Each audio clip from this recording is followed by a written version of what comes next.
the Black Upstart. Black people's $1.3 trillion. It's the Black Upstart. We're spending it making our own communities and our own businesses rich. This is the number one question that I'm asked. How can my business get a loan?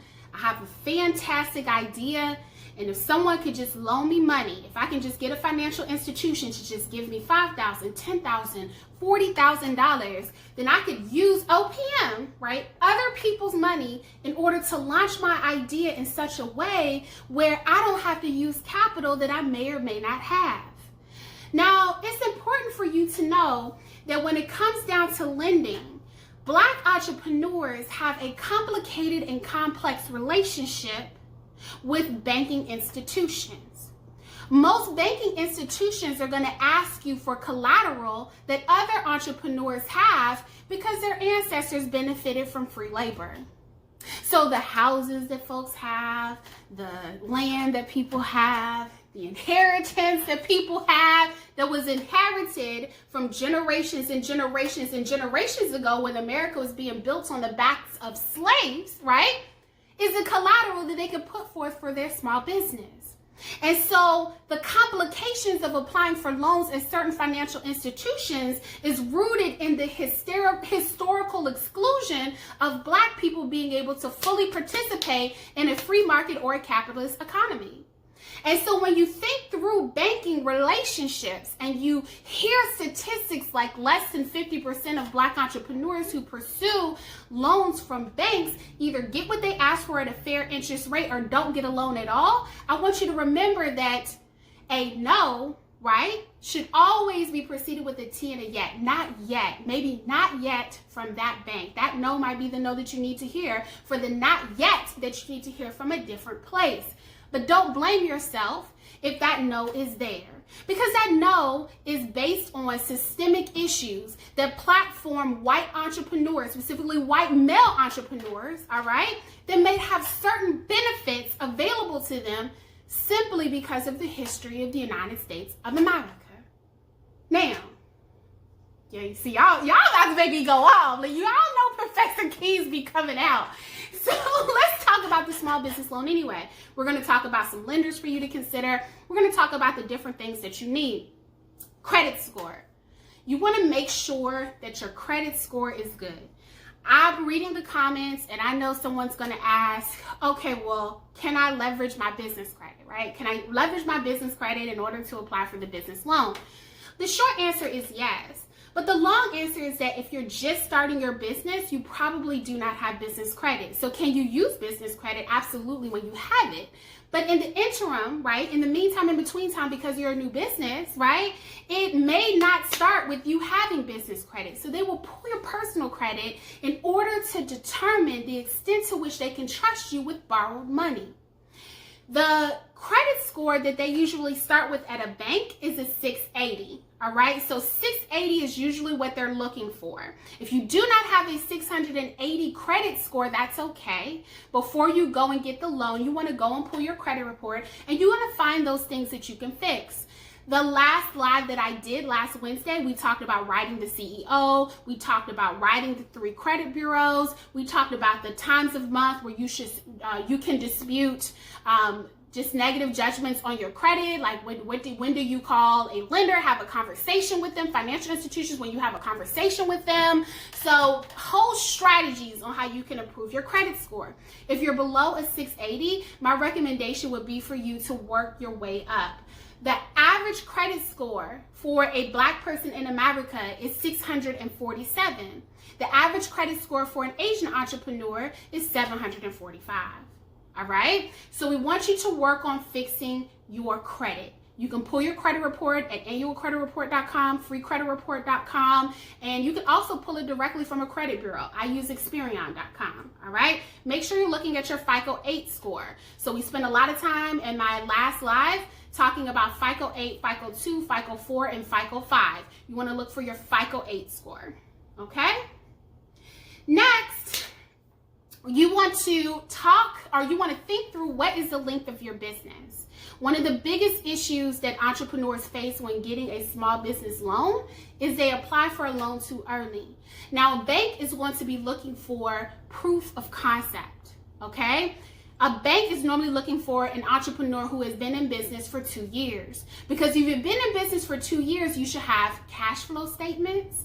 You should have income statements. You might even have balance sheets that you can show. And they're able to see how much monthly income you're generating every single month so they can make a determination on how much loan you can pay back over a specified period of time. Someone mentioned Credit Karma for checking your credit score. I think Credit Karma is an amazing tool for figuring out a lot of things as it relates to your credit score. But Credit Karma introduces the Vantage score, which is different than FICO 8. Okay, so we talked about the difference between FICO and Vantage 2. The Vantage score can be used for a lot of different things, but usually when it comes to lending, a lender is looking for FICO. Okay, they're looking for your FICO score. All right, look at your FICO 8. All right, they may pull 2, 4, and 5 as well. Normally that's for mortgages, but you want to look at FICO. All right. So traditional banks are looking for 2 years in business, and you've been earning consistent monthly revenue every single month for those 2 years. If you're looking at an online bank, right? So that means you've walked away from Bank of America, the Chase, because you're not at 2 years yet, or perhaps you don't want to establish a banking relationship with them yet. Then I'm talking about the online banks, right? So you can get loans from like Quicken Loans. You know, that's an online lender. Ally, right? Online lender, right? PayPal even has loans for businesses. They're going to look for businesses that have been in operation for a year. All right, so at least 365 days, you have 12 income statements, you have 12 cash flow statements, and it's important that you understand the financial statements that tell the story of your business. How much cash in do you have every single month? How much cash out do you spend? What are your accounts receivables? Right? So like, what cash are you expecting from vendors who have not yet paid you? What cash do you owe from vendors who you have not yet paid? They want to be able to look at the totality of your financial picture as it transitions from month to month. Because some of you all, when you do business, right, it's seasonal. You might have upticks in November, December. Maybe in the summer it slows down, right? Maybe your cash flow was slow the first 3 months because you were just starting out, but then it was consistent from month 4 all the way to month 12.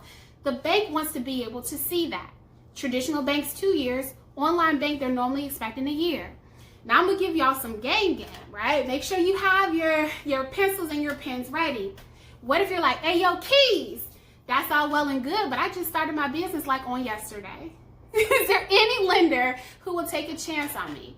And the answer to that is absolutely. It is. It is not the traditional bank, usually. It is not the online bank, usually.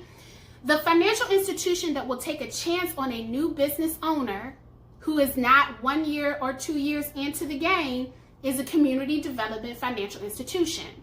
And a community development financial institution, say that 10 times fast, community development financial institution, okay, CDFI was specifically created to provide loan products and capital to small business entrepreneurs and minority entrepreneurs who've been misclassified as that, because we know Black and brown people are the majority and not the minority, but that is a different lie for another time.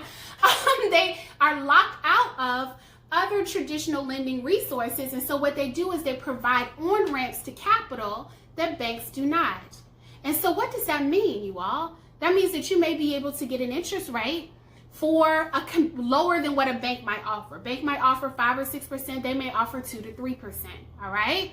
The reason why is because community development financial institutions usually receive a substantial amount of their capital from the U.S. government.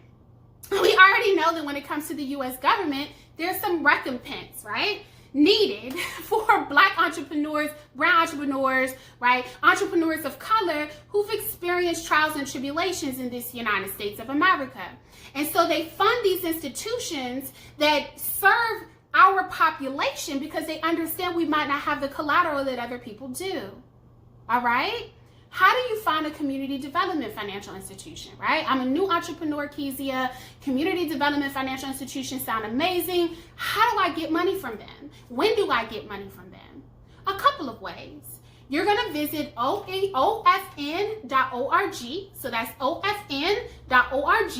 And when you visit ofn.org, you're going to select CDFI locator. and you're going to look for a CDFI in your state.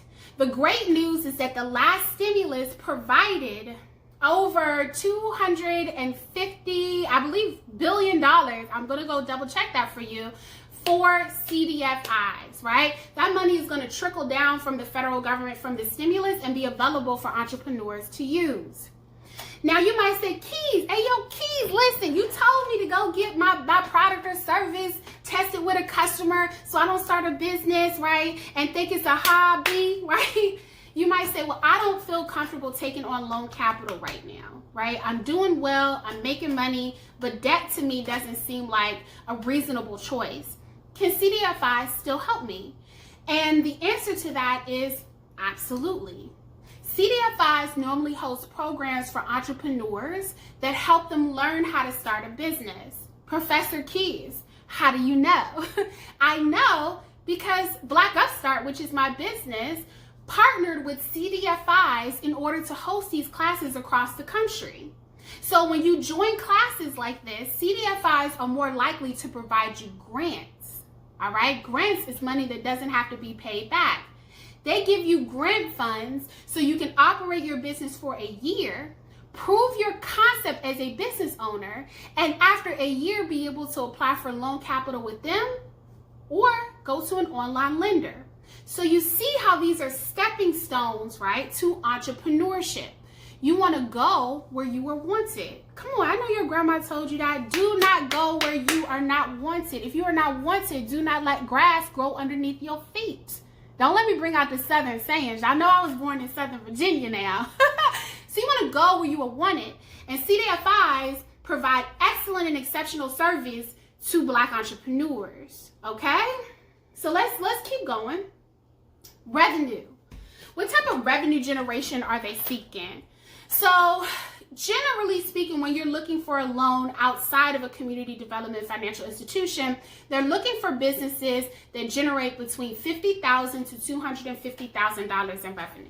I don't want you to pass out when you hear $250,000, girl. No, I'm making money, but this year I'm at 4-5 figures. Next year I'm gonna be at 6-7 figures. You got to name it to claim it. Come on, somebody.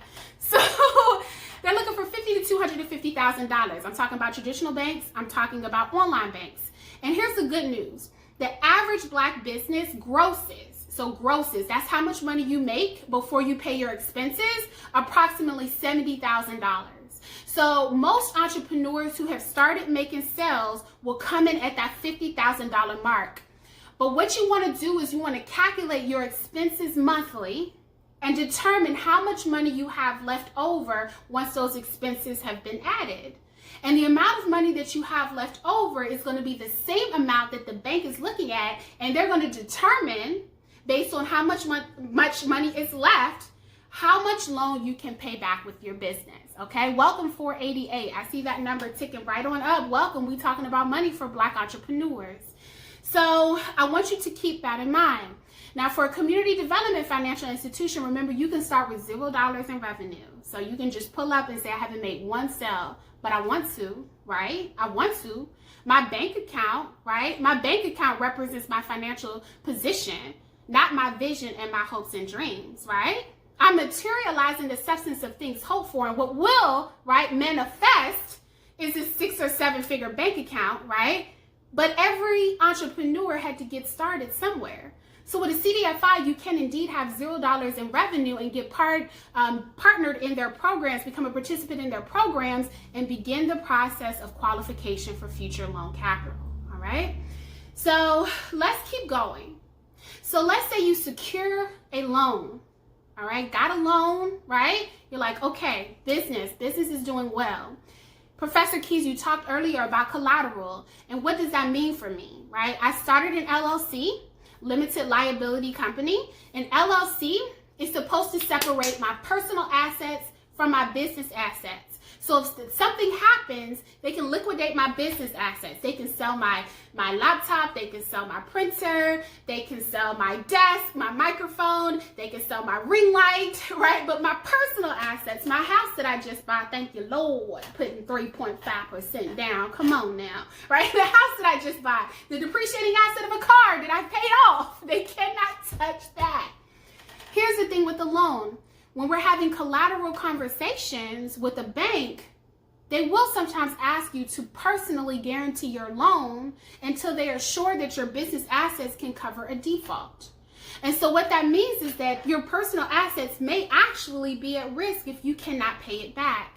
And that's why when you make decisions about getting a loan, you have to ask yourself, can you pay back the debt? And if not, what are some assets that I am okay with risking should I default? So you always want to make sure to have that conversation. The great thing about CDFIs is usually they do not require any capital, because if they experience a loss, they are okay with that, because their mission is less about bottom line and making money. Their mission is more so about serving the community. All right. So I want you to keep that in mind, because some folks don't have an LLC. So like, I can go over here, I can snatch every edge out your scalp. I can bake you a cake, put a whole ant in the middle and a whole ant hill, and you ain't gonna get my car, but you can get my printer. You can get my oven. No, don't do it. Don't do it, because they're coming for it all. All right. Be good.